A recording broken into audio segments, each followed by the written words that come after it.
Hello दोस्तों, स्वागत है सभी का एक बार फिर से। मैं आपके साथ सनोज। आज हम डिस्कशन करेंगे बाबर के बारे में। हम आप लोगों के बीच में एक नए कंटेंट के तहत उपस्थित हैं आप लोगों के बीच में। बाबर का पूरा नाम क्या है? जहीरुद्दीन मोहम्मद बाबर हुआ करता था या था। एक मध्य एशिया का शासक होया करता था। मुगल साम्राज्य का संस्थापक था। किस साम्राज्य का संस्थापक था दोस्तों?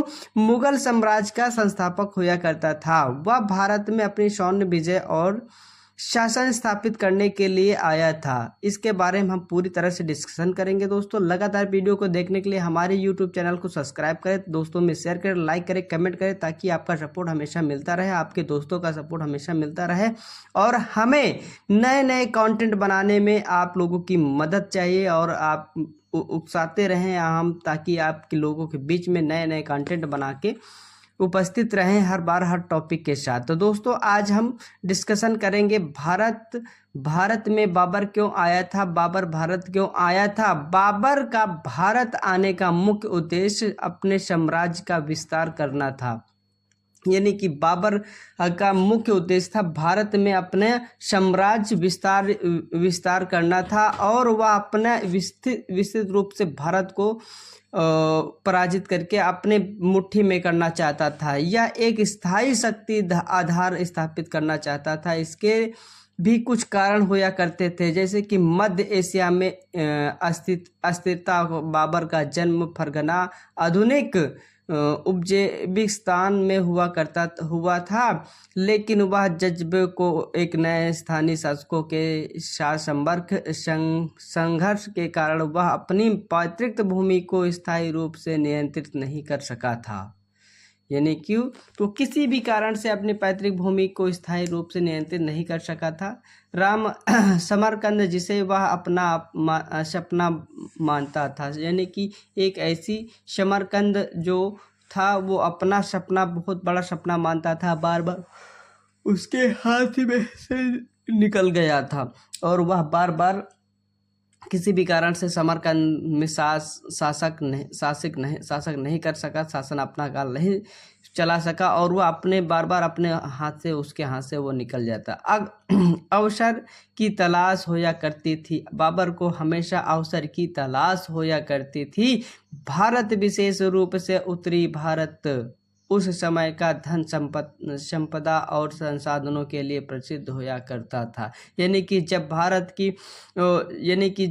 बाबर भारत की तलाश में भारत में जब अपना शासन फैलाने आया था, तब भारत में संसाधन और संपदा और संसाधनों के में से एक भारत होया करता था। दिल्ली सल्तनत में लोधी वंश का शासन कमजोरों से हो रहा था तब, और बाबर ने उसे एक सुनहरा अवसर माना था। यानी कि जब दिल्ली की सल्तनत, लोधी वंश का शासन कमजोर हो रहा था, यानी कि जब दिल्ली में सल्तनत में लोधी वंश का शासन जो कमजोर हो रहा था, और बाबर इसे अपने नए सुनहरा अवसर माना था। सब बाबर के लिए वो बहुत ही बड़ा सुनहरा अवसर हुआ था। निमंत्रण, जब कुछ, यानी कि बाबर को बुलाने के लिए जब हमारे लोधी वंश के शासक ने क्या कहते निमंत्रण भेजा था बाबर को, कुछ इतिहासकारों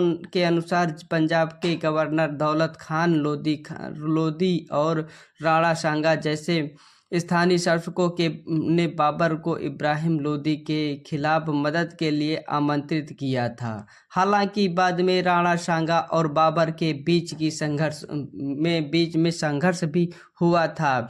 अब समझ में आया है ये बाबर क्यों भारत आया था। अब समझ में आया है बाबर भारत क्यों आया था। विजय की महत्वाकांक्षा में बाबर तैमूर और चंगेज खान का वंशज था और खुद को एक महान विजेता के रूप में स्थापित करना चाहता था। भारत पर विजय उसके लिए गौरव और शक्ति का प्रतीक होया करता था। बाबर ने 1526 पानीपत की पहली लड़ाई लड़ी थी। इब्राहिम लोधी को हराकर भारत में मुगल साम्राज्य की नींव रखी थी। अब समझ में आया भारत बाबर क्यों आया था। बाबर की। दोस्तों लगातार वीडियो को देखने के लिए हमारे यूट्यूब चैनल को सब्सक्राइब करें, दोस्तों में शेयर करें, लाइक करें, कमेंट करें, ताकि आपका हमेशा सपोर्ट बना रहे दोस्तों, और हमें नए नए कंटेंट बनाने में उत्साहित बनाए रहें, और आप लोगों के बीच में नए से नए कंटेंट हम बना के उपस्थित रहें। दोस्तों बाबर की पूरी जीवन ग्राफी में हम अगर नज़र डालते हैं तो इनकी प्रारंभिक जीवन जो होया करती थी उसके बारे में हम बताने का प्रयास करेंगे। लगातार वीडियो को देखने के लिए हमारे यूट्यूब चैनल को सब्सक्राइब जरूर से ज़रूर करें। जन्म 15 फरवरी 1483, अंदीजान फरगना घाटी, आधुनिक उज्बेकिस्तान होया करता था। पिता उमर शेख मिर्जा फरगना का शासक तैमूर का वंशज होया करता था। माता कुतलुग निगर खानम चंगेज खान के वंशज होया करती थी। बाबर मात्र 11 साल का लड़का था जब उसके पिता की मृत्यु 1494 में हो गई थी, और उसे फरगना का शासक बनाया था, लेकिन कम उम्र में ही उसे कई चुनौतियों का सामना करना पड़ा था। मध्य एशिया में संघर्ष बाबर ने कैसे किया था? अब समझ में आया कि बाबर भारत क्यों आया था। बाबर ने समरकंद पर कब्जा करने की कोशिश की तो तैमूर की राजधानी रही थी। तब वह 2 बार 1497 और 1501 में सफल हुआ था, लेकिन जज्बे नेता शैबानी खान ने उसे हराकर समरकंद छीन लिया था। 1504 में उसने काबुल पर कब्जा किया था, इसे अपना आधार बनाया। यहाँ से उसने अपनी नज़र भारत की ओर बढ़ा दी, मोड़ी थी। अब समझ में आया भारत क्यों